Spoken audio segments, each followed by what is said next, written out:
Security is the one weakness of crypto right now. There's always going to be a breach. In 2024, $2 billion stolen from breaches of DeFi platforms. Now the 16 billion passwords have been stolen, and that wasn't just crypto.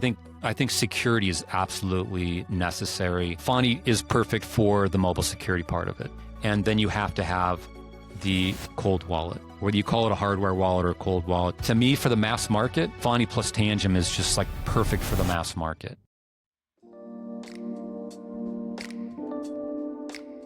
Hello and welcome everybody, and welcome back to the show, the place where we dive deep into the innovations shaping the future of Web3, privacy, and tech. I'm Anna, your host from the Tangem team, and of course we have a very amazing, exciting guest today who is bringing a very fresh angle to the conversation about security and decentralization. Before we dive in, a quick word on who we are as Tangem. Tangem is on a mission to make crypto safe, simple, and secure, and very much self-sovereign. We are an ultra-secure hardware wallet. We are in the shape of cards and rings. These behave exactly the same as a bank card would, but it's actually a cold wallet in the palm of your hands. So we are helping millions of people around the world gain control of their own assets, no middlemen, no compromises, no issues in terms of setting it up for the first time. Our tech is very simple for anybody to start, whether your knowledge is basically zero or you are a seasoned veteran of the space. So without further ado, we're going to be jumping into Efani. Efani is a wonderful project in the way of it really preaches the same values that we stand for as a company.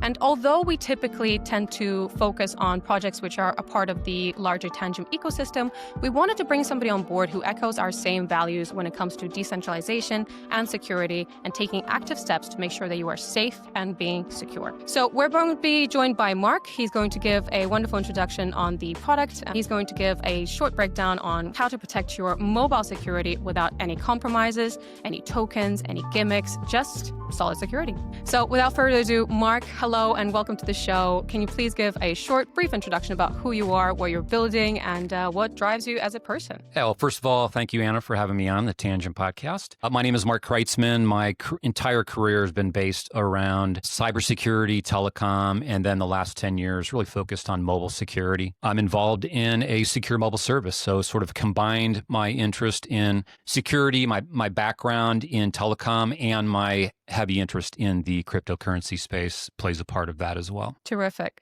All right. In which case, let's jump right into the setting of the stage in a way. Let's understand what the product really is about. We've heard a little bit about you, but for those who are really unfamiliar, what is Efani? Can you give us an elevator pitch?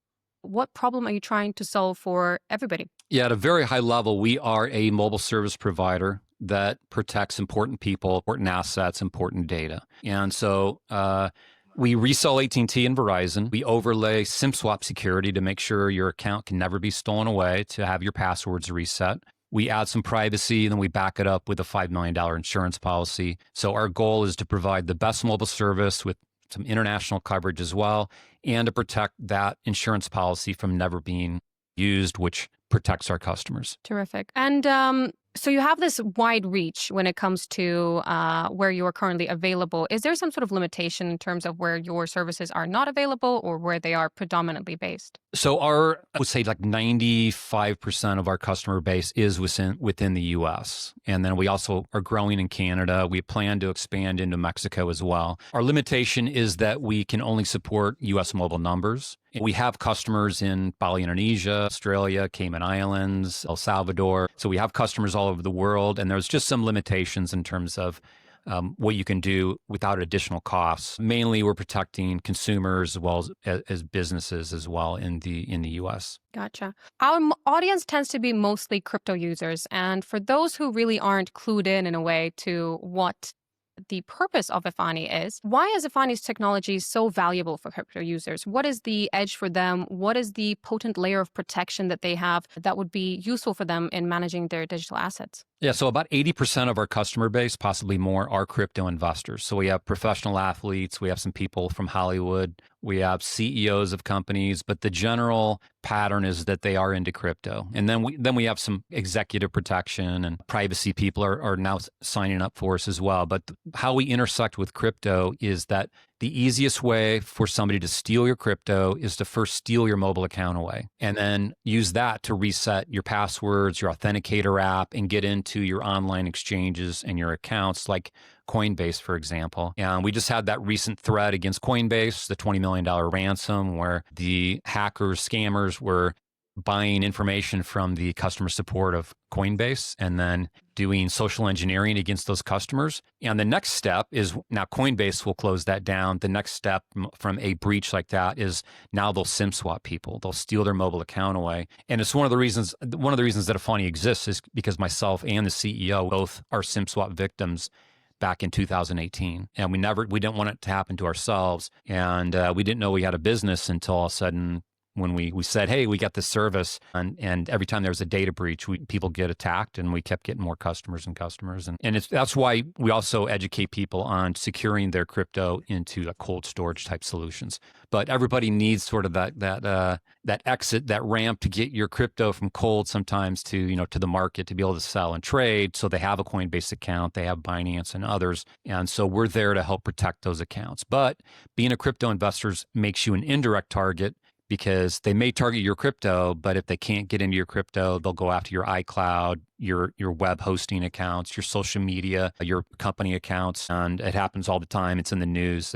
It's just not highlighted to where everybody knows about it. I guess many people just think it won't happen to them, but it happens to the best of us, those who are very safe and protected. I mean, we'll dive into more later down the line what exactly people can do to protect their crypto and their wider digital privacy. But for the general crypto audience, they're always interested in some sort of gain from it in a way. For Efani, as far as I understand, there's no token plans. Is there a reason for it? I guess if there was some sort of crypto aspect to it directly rather than indirectly, what would be the philosophy behind it? Currently, why do you not do that? Yeah, we've talked about it and we made some plans before, but every time we were going through the tokenomics, we could never really define tokenomics in the way that benefited anybody other than us. And so we're profitable, we're making money, people pay us for a service. And so we just wanted to be the mobile cybersecurity geeks and protect people from getting attacked. And so we have a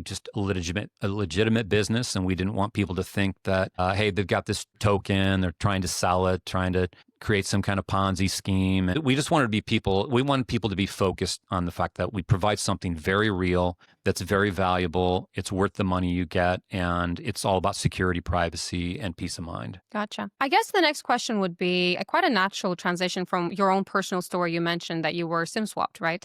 So what was the light bulb moment that kind of made you click and understand that this was an actual product that people desired and needed? What's the story behind Efani? Yeah, well, back in 2017 and 18, I was doing my own startup. I was just funding it, and I was trying to get it to a point where I could go get seed funding. And in the middle of that project, I happened to be driving to go visit my father in Arizona. And I was driving, I was in the desert between Phoenix and Tucson. And anyone who's ever been there knows that it's just flat dirt for miles and miles.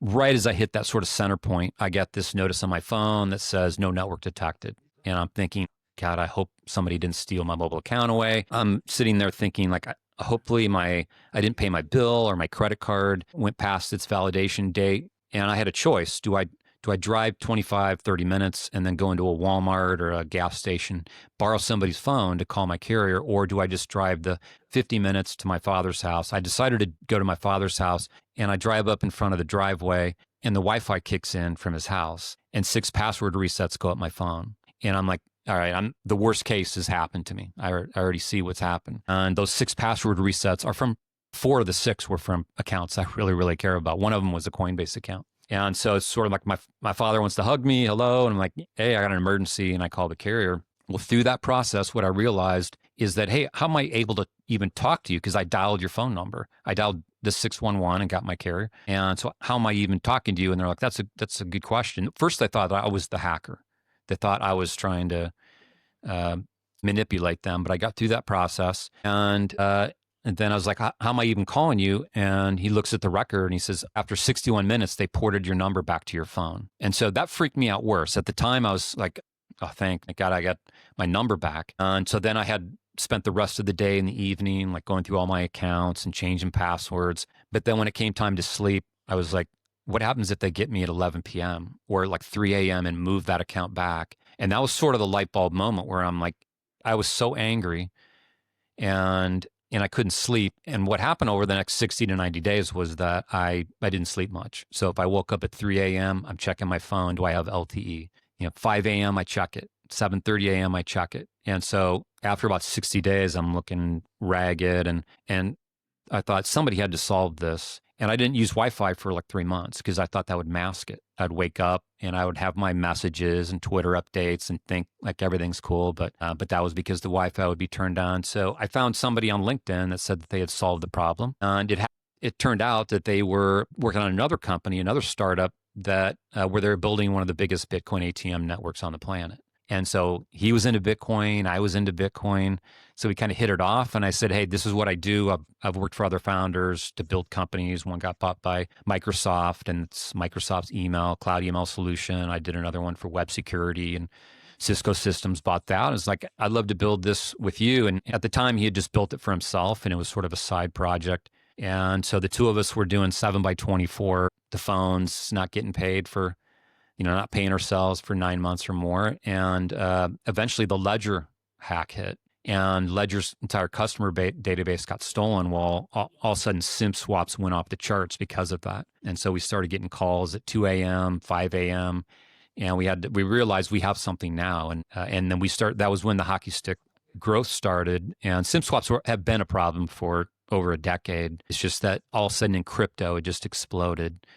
And it's just very vulnerable. It's very easy to SIM swap somebody. You just need an insider, or you have to be good at social engineering, or you bribe a phone store employee, or you have a buddy of yours go get a job at a phone store or something, and you can arrange SIM swaps to happen. So it's not difficult. It's unfortunate that it does happen. And it's even worse that it's on the rise. It can happen to anybody, as far as I understand. But I guess my question would be, how does one even turn up on the radar? Is it genuinely just there's some sort of data leak, and then you are just impervious to any kind of situation that happens to you? It's not anything that you can protect yourself from, apart from actual taking steps, such as using external services like Efani. So what would be the reason why somebody pops up on a radar? Yeah, that's a great question. So in general, there's been so many data breaches that nobody in the US and really the Western part of the world has any data privacy. Less than 10 days ago, it was announced that 16 billion passwords were stolen from Facebook, Google, Apple, and another set of big companies. And 16 billion passwords is huge. So if they got the password, that means they got our email IDs, phone number, possibly PIN numbers. And a lot of people repeat the email ID for their login across their bank, email friends and family. They set up their Facebook on it, and then they use that for Coinbase. And so these type of data breaches end up becoming SIM swaps. And so part of it's data breaches. The other part of it is that a lot of people into crypto advertise that they're in crypto. They post about it. They might say like, oh, today was a great day and I made 5%, in 5 minutes of, my Bitcoin. And so you can be identified. And a lot of the SIM swaps we suspect are done by people that are very close to you. Like it could be your next door neighbor, it could be somebody that is part of like some crypto group that you're in, and they're able to get some information on you. They get your mobile number, and then the rest of the information they need is you can go to data brokers and you can pay for it. You see the ads like $9.95, you can get people's criminal records. Well, you can get all of that off the dark web and from data brokers and of course the phishing attacks. But most people advertise it. And then also if you go to like the Bitcoin conference and, people pass out business cards and connect with people on LinkedIn. And so they could simply go to a conference like that and meet people, figure, hey, this guy has a huge house or this person drives a Porsche and they made a lot of money in Bitcoin and then they get targeted. So it's a lot of it, I think, is people that advertise themselves. And I always tell people, if you're going to drive to your phone store, you have a choice of driving there in an old pickup truck or a Porsche. Go there in your pickup truck because you can go in there and then let's say you upgrade from an iPhone 12 to an iPhone 16 and you pulled up in a nice Porsche 911, they could record that information and then give that to a buddy. So you can Google, there's been people arrested for bribing phone store employees. And you can also do this from overseas. So there's been gangs of people, I don't know if gangs is the right word, but there's been groups that have been arrested, like in the UK, for example, that targeted US crypto users. There was a case where some teenagers in Silicon Valley were SIM swapping their friends' parents. this very wealthy neighborhood, and they ended up stealing something like over 100 million in crypto from friends' parents. And then, of course, there's a 15-year-old that SIM swapped Michael Turpin, and another one of our friends, Rob Ross. We know both of those guys, but Michael got hit for like 24.5 million in Bitcoin, and Rob Ross was on the news. He got hit. I think it was somewhere around 1.8 million, and it was pretty sad when you talked to him. He had to sit down with his daughter to tell her that her college education, funds were basically drained, and he's recovered now. But you get like PTSD from it. Like in 2018, I had 2 Bitcoins stolen, and so at the time, it's like, do I really fight this? Because I had no idea Bitcoin was gonna.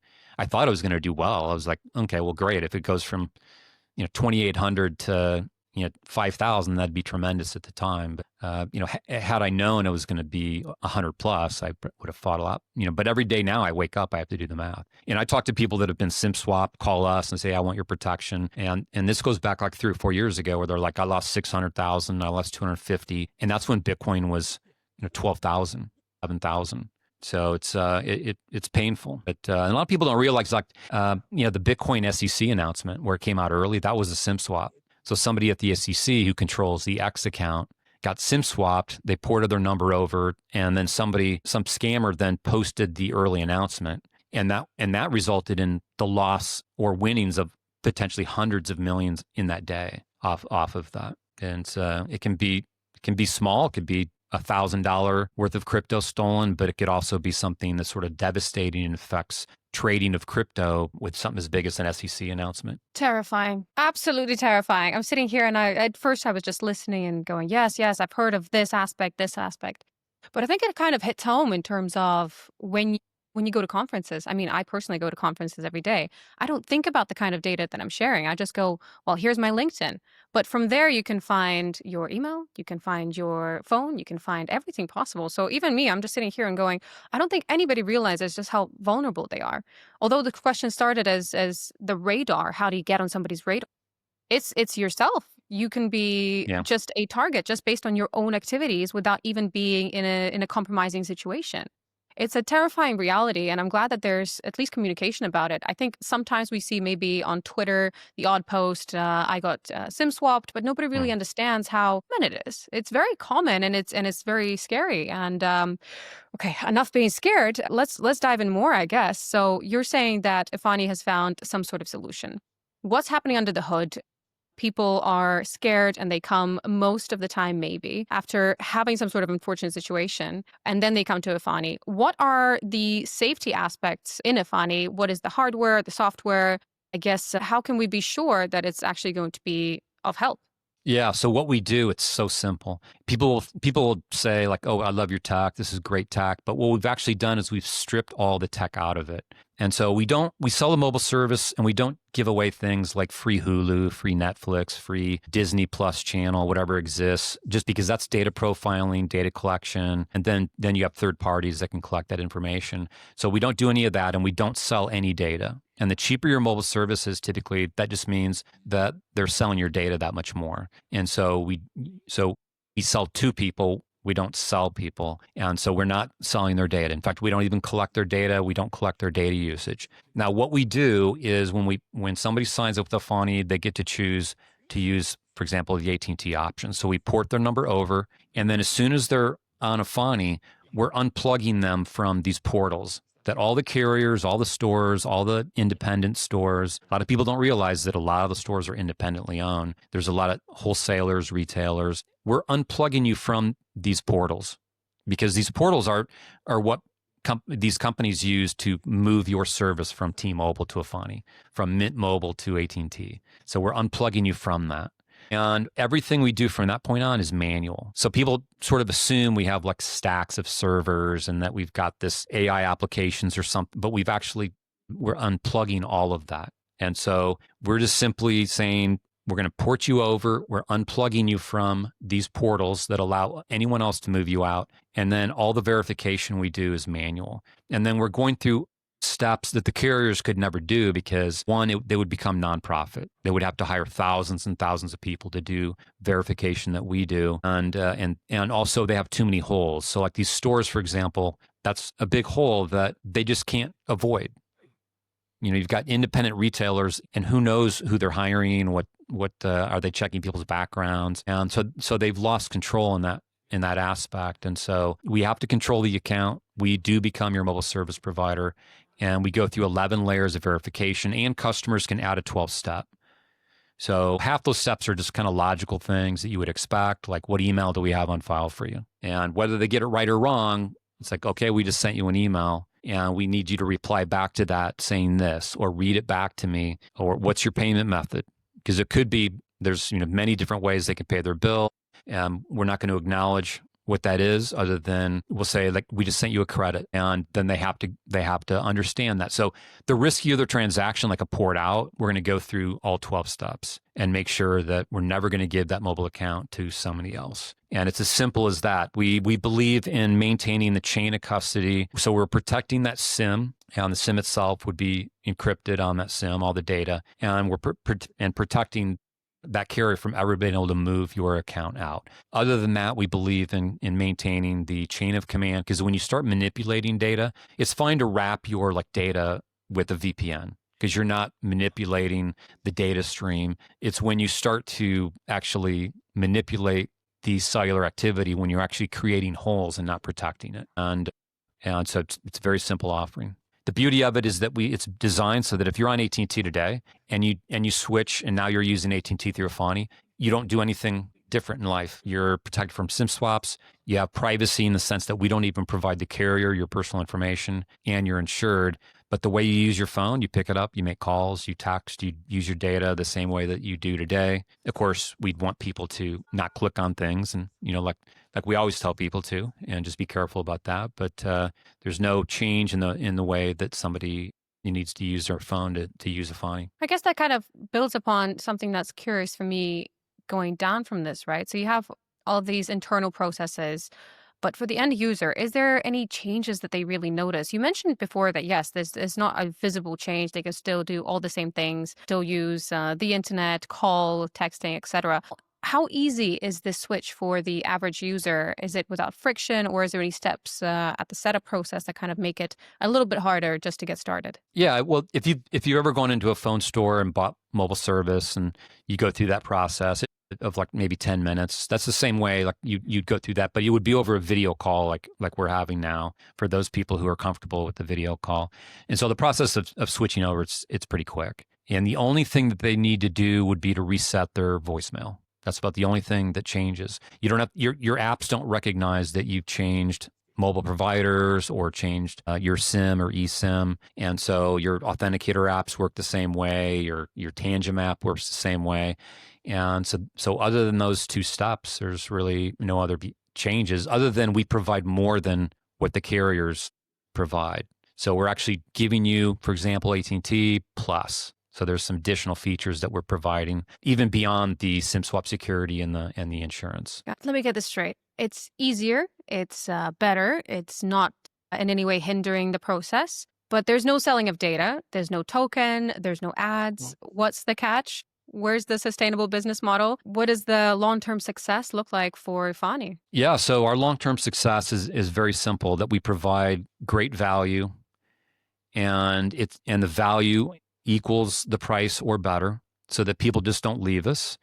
And it's really just about growing end users. It's about educating people. A lot of people, we're such a no-brainer for them. Like if you're in crypto and you don't have Efani, you're taking a risk. And so we're a no-brainer solution, just like I believe cold wallet solutions are no-brainers for crypto people. And long-term success is that we just continue to grow. We will add additional features, but it's, people pay us for a service. The beauty of it is that everybody, especially if you're in crypto, you pretty much have to have a mobile service, or you're likely going to have it. So you're already paying for it. So you've already got budget. So we're not coming along and saying, hey, you got to create a whole new budget to buy Efani. You can take that, reroute it over to Efani, get the same service, if not better, with some free international data roaming that we throw in, and have the peace of mind and the insurance. And it's just, we've barely scratched the surface in terms of marketing.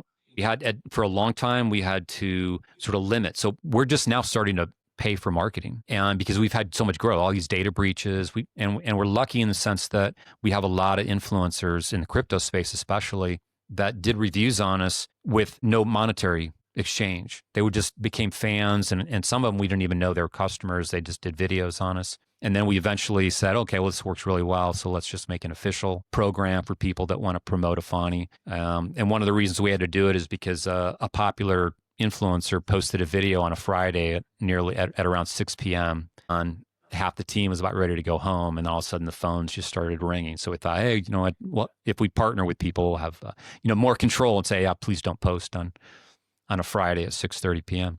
And so long-term success is to continue to add value, to add security, add privacy features, and then eventually go completely global. Absolutely amazing to hear that. I'm going to speak on behalf of the audience because I'm also the audience in this case, and I'm listening. I'm going, there is really no other USPs that you're missing. This seems to be an amazing service that everybody kind of needs, and it's not at the mercy of some lonely kid who's being paid off by somebody $100 just to give some random number. They don't really understand what that could lead to.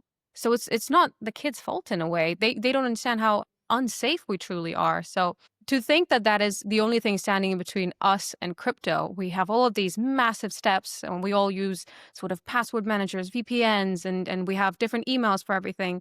But just to think that it could all come crashing down just because of the one issue, which is your phone, and to absolutely. see that this can be fixed, it's a massive problem that can be just fixed in one single go. It's exciting. I'm glad that it exists, and thank you for building what you're building. I'm going to continue with asking my questions. This is interesting to me, so therefore I'm hoping that you, the audience, also love this. How do you classify the state of mobile privacy in the US and maybe abroad as well? Is it really as vulnerable as I'm also portraying it here?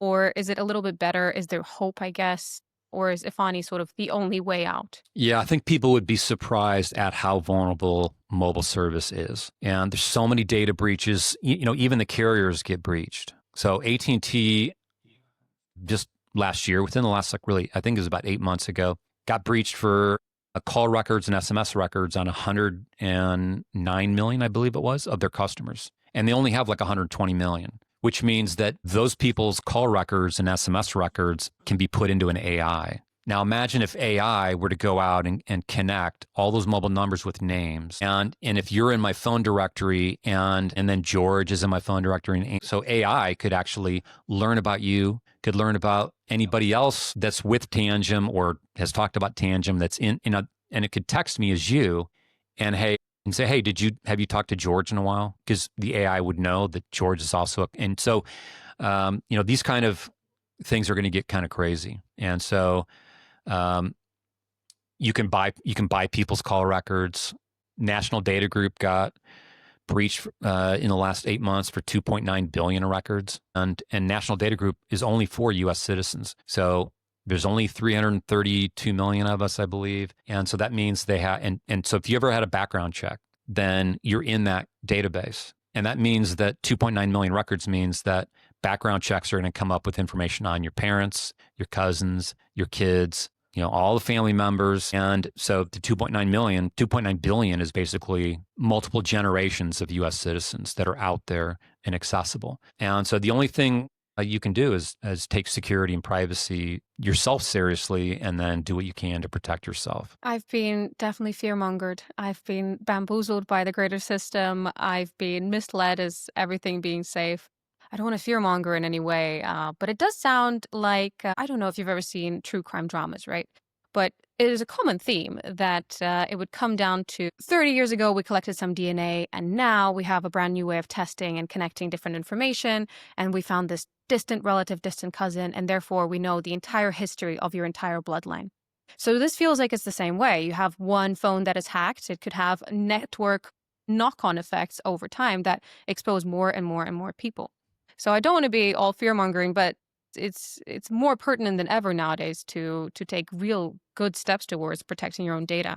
Yeah. And then I do want to dispel two myths, just because there will be people that watch this and say like, well, I have to have my physical phone stolen for this to happen to me, or I've got a SIM pin lock. And so I want to make it clear what's really happening during a SIM swap is that if you get SIM swapped, it means your carrier's network is no longer pointing their mobile service to your phone. It's pointing to, if I'm the hacker, it's not pointing to, my phone here.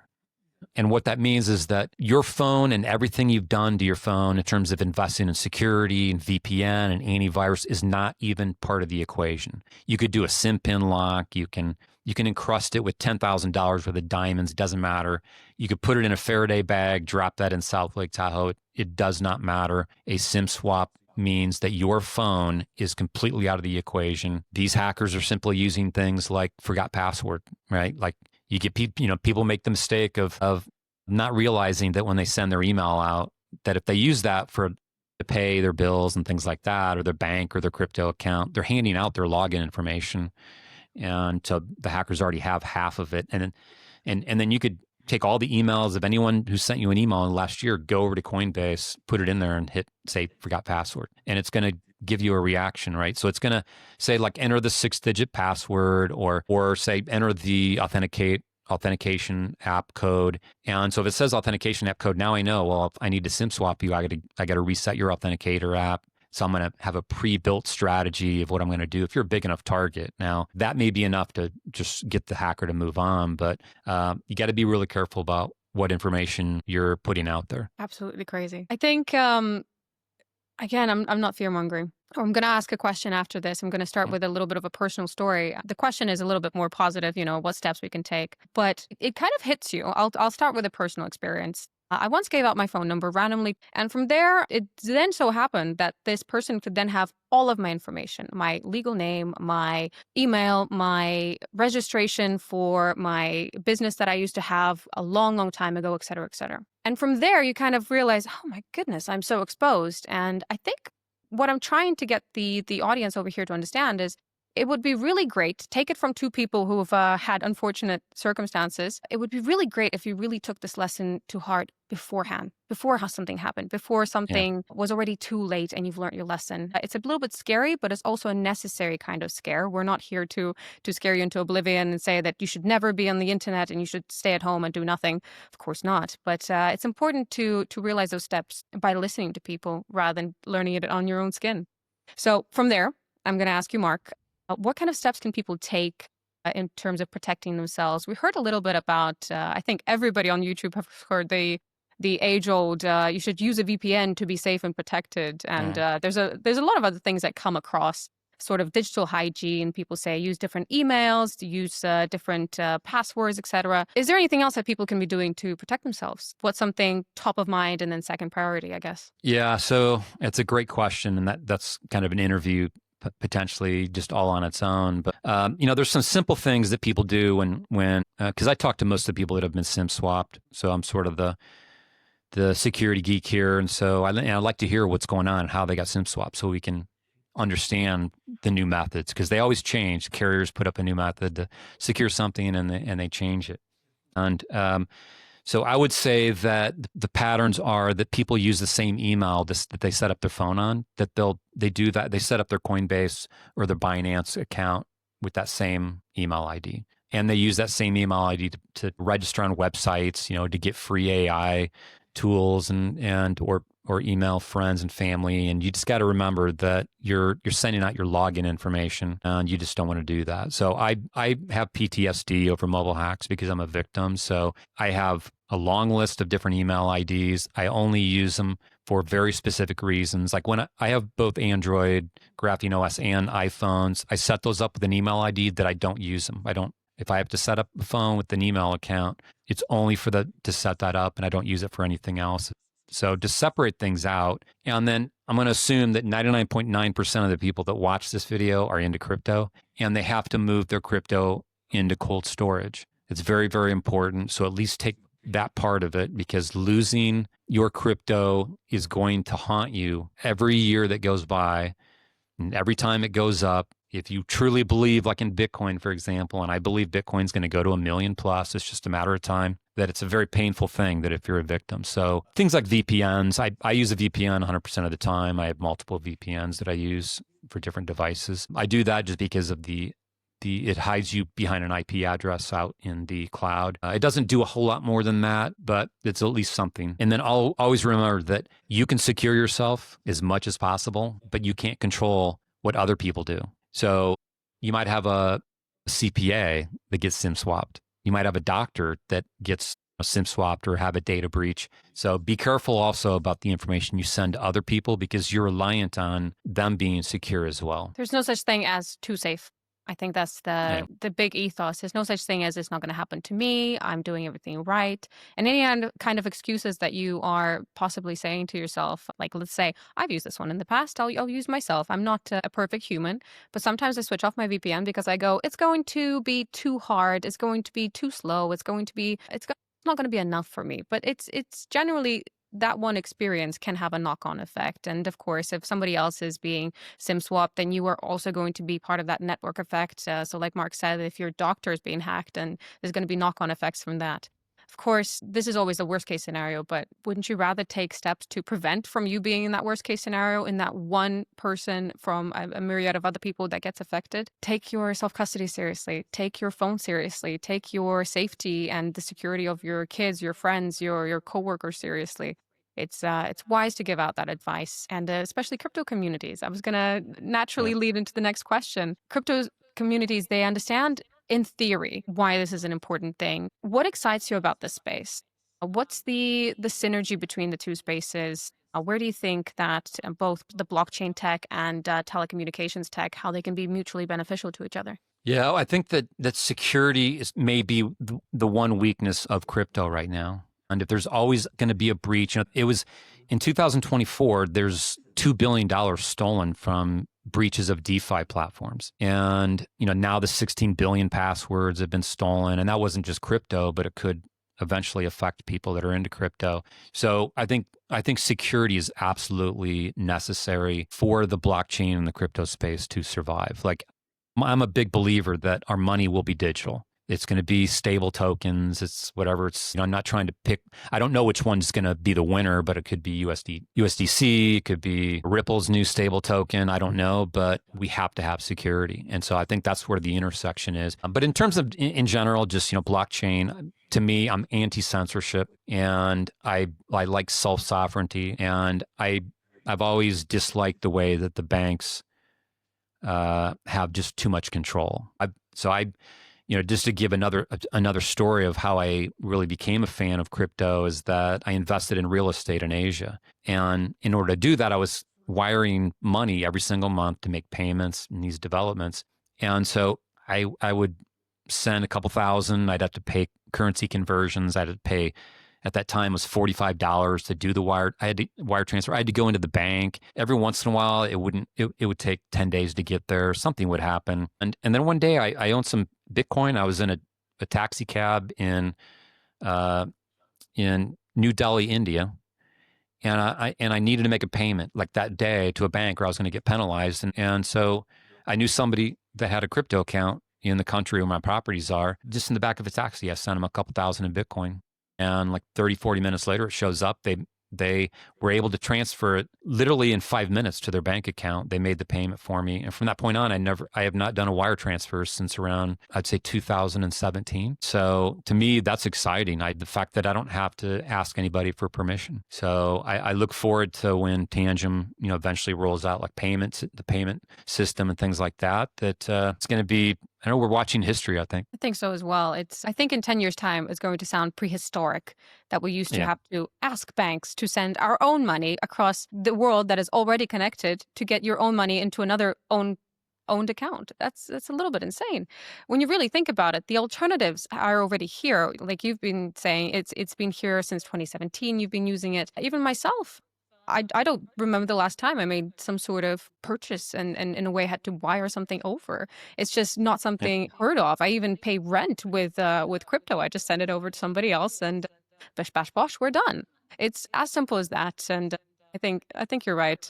It's going to hurt a lot more if you lose your crypto, and then in 10 years' time, it's going to have an even worse effect. So heed our words. Please be careful. Use this opportunity to secure your funds. All right. I think I could talk on forever. Let's touch a little bit on combining telecom safety with crypto security practices. Say, what are the best things that you can do to combine those two into one? Maybe like securing wallets, or maybe the best ways to secure your seed phrases. Is there any overlap with those two areas? Yeah. So I'm a little biased in terms of the way that I like to secure myself, so I'll start there. And so I think, Efani is perfect for the mobile security part of it, to help protect your online accounts and your online exchanges. And then you have to have the cold wallet. Whether you call it a hardware wallet or a cold wallet, to me, it's kind of the same thing. Like hardware wallets are just a hard device that stores cold wallets. And so to me, for the mass market, Efani, and that's why I wanted to be part of this, because Efani plus Tangem is just like perfect for the mass market. And because I play golf with a lot of people who are now getting into crypto, and I played with older guys too. So there's now people that in like their late 50s, 60s, 70s, that kind of surprises me that they'll start talking about Bitcoin or something like that. And they're just on the edge of they're afraid of cold wallets. And by the end of the round, I tell them like, oh, this Tangem wallet, for example, like there's no hardware, it's just the cards. And so me personally, I like going seedless. To me, creating seeds is another potential gap because you have to store that seed somewhere. And so you have to, whether it's in a safe or you give it to your spouse or family member, now you're trusting that they're going to keep the security of it. So to me, Efani plus Tangem is a great combination. So I've got 3 different brands of cold wallets myself, but the last 2 have been Tangem. And so I also have the ring, and I was actually wearing it earlier today. I wanted to show it to somebody. I had a meeting at a hotel earlier today, so I wanted to show somebody how easy it was, because they had a ledger and they were looking for something that was more simple. They didn't like the fact that they have this hardware device that they have to store and make sure it doesn't get destroyed. But to me, it's a great combination. I'm not going to let my bias show and say that we are 100% better. I don't want to be that player. We don't want to be those players. We preach about safety and security for all, and depending on whatever works for you specifically, if you want to go with one provider, that's fine. If you want to go with another, that's fine. But we do have plenty of other things that other providers don't have. We genuinely think that we have an amazing product. And this is why it's so easy to keep on plugging this, because it's just a great product. Who would ever think that this is a cold crypto wallet? Never. Nobody. Yeah. And the other products is with the cards. Nobody would ever think that this would be something that is a cold crypto wallet. Seedless, like you mentioned, Mark, that's something that I choose as well. I still use some seed phrases because I tend to share my cards with my family. I can't always trust that my dad will protect that one card. So I have taken personal steps. But there's many different things that people can do to protect their crypto, and definitely starts with protecting their digital products through Efani as well. So I think I was tasked at some point. Funny, well, I guess Mark, you wanted to bring up a point that you're bringing up, that there was some sort of partnership agreement in the future. So if you are a viewer and you're wondering, maybe there's a 2-for-1 steal here in a way, then you can find out more through some links we're going to drop down below or up above, wherever it is in the interface you're currently watching. And there's going to be some information in terms of maybe there's some overlap there that can benefit the both of us and, of course, the wonderful viewers.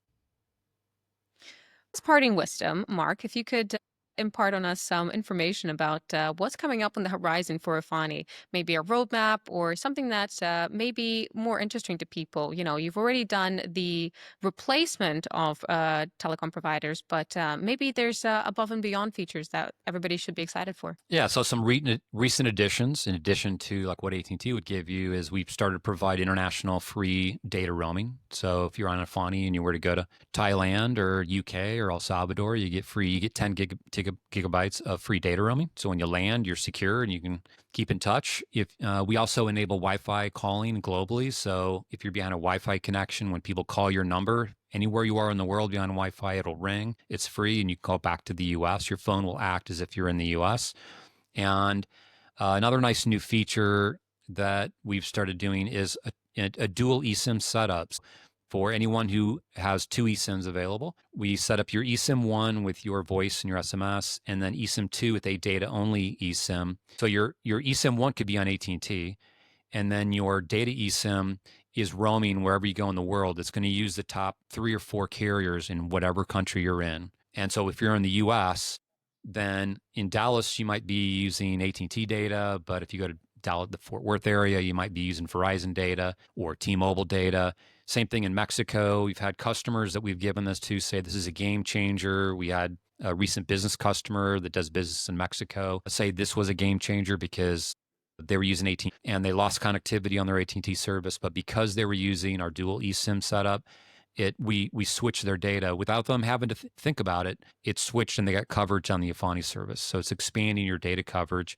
So you go to Thailand, you're going to be on AIS, DTAC True. You get Australia, you're going to be on Telstra and Spark and others, or Optus and things, whatever they have in Australia. And so those are recent. In the near future, we're going to be adding some data protection, identity protection type services, and dark web monitoring. And then also we're going to be coming out with an app we call Black Seal. It's Black Seal protection. And it's going to be layering some more security and privacy in your mobile service part of the connection, but it's also going to be doing things on your device like scanning, looking for like a Pegasus style malware infection, things that may not have come through your mobile service. So somebody could send you an email and you answer it on your phone, open a picture, click on a link, and it could put something on your phone. And so we're going to expand features to protect the device itself as well. And that's probably going to be the limit of how far we go.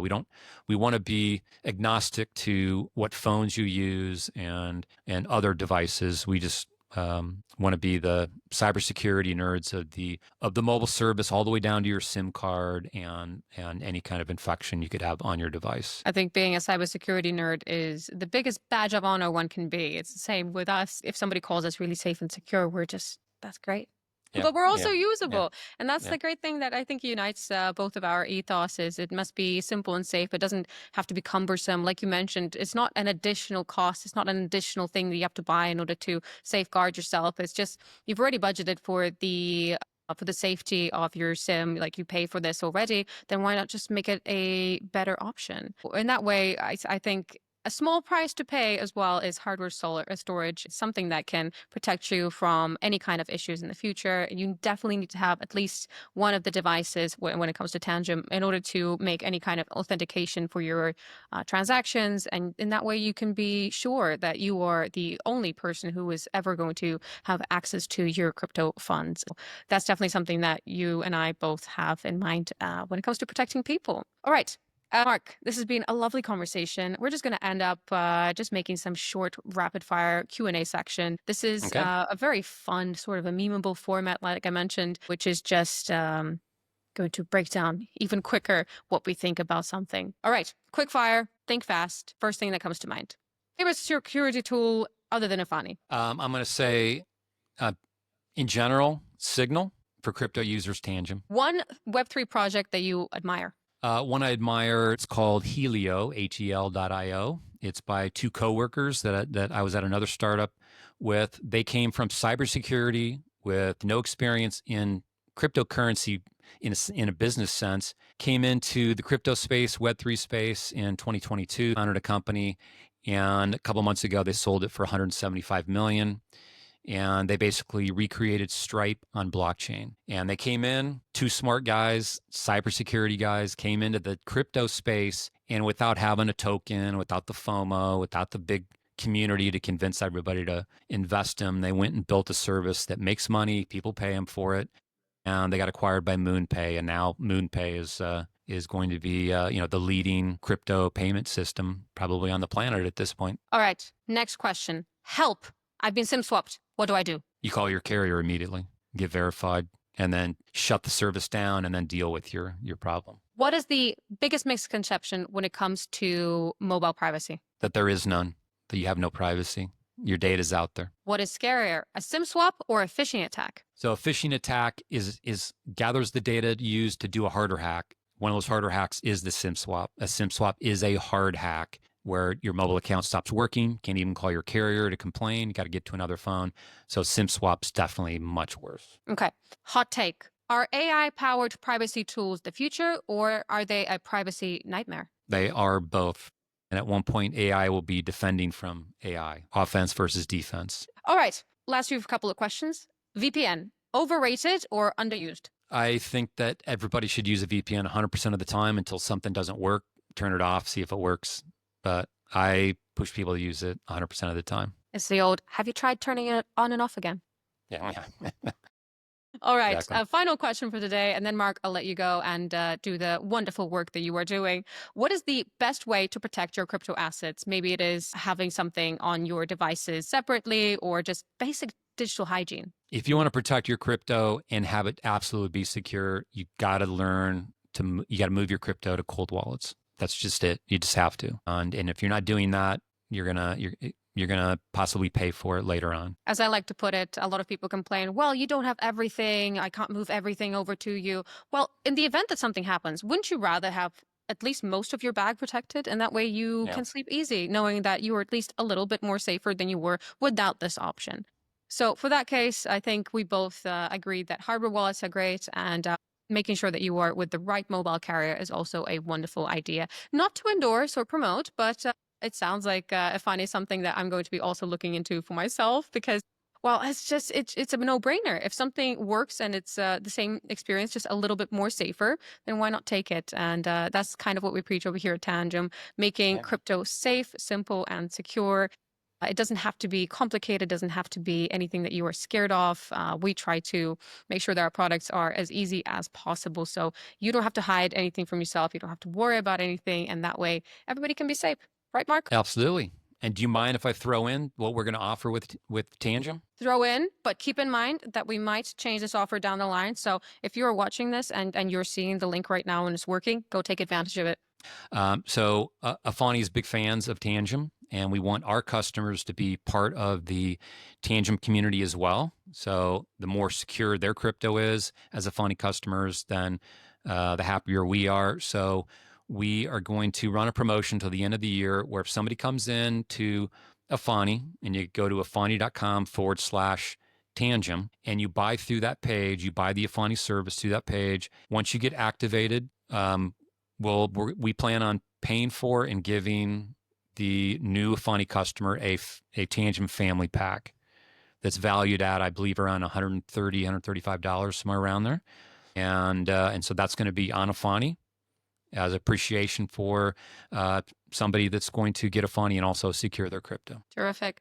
I think that also kind of leads into the final, I guess, words for today, which is where can we find out more information about you? But I think you already mentioned Efani.com, and I assume that you're across all of the social media networks, correct? We are. Our focus is on our Efani YouTube channel, which is just Efani. But Efani.com or Efani.com/Tangem, you'll get the same information. And we'd love to have people join our Efani YouTube channel to follow us. We're putting news and tips and recommendations on how to stay secure, and we'll continue to do so. And we're started our own podcast. And so we're going to interview people that are in the Web3 space and cybersecurity and business security solutions, and put out some educational content on how people can stay secure beyond using Efani. Terrific. I think that's something that everybody needs to go and check out, learn out more, find out more, have all of that information at your fingertips. And isn't it great that we live in a world of tech where we can just go and just find information that can be there to protect you and your safety of yourself and your family, of course. So with that in mind, Mark, it was incredible to meet you. Thank you so much for taking the time. I think we all, I'm speaking on behalf of the people who are watching this, we all really enjoyed this. We learned a lot, got scared a little bit, but overall, we are excited about trying something new and taking active steps towards our own digital safety. For anybody listening, please do check out Efani.com to learn more. And of course, stay safe, stay curious, and we'll catch you until next time.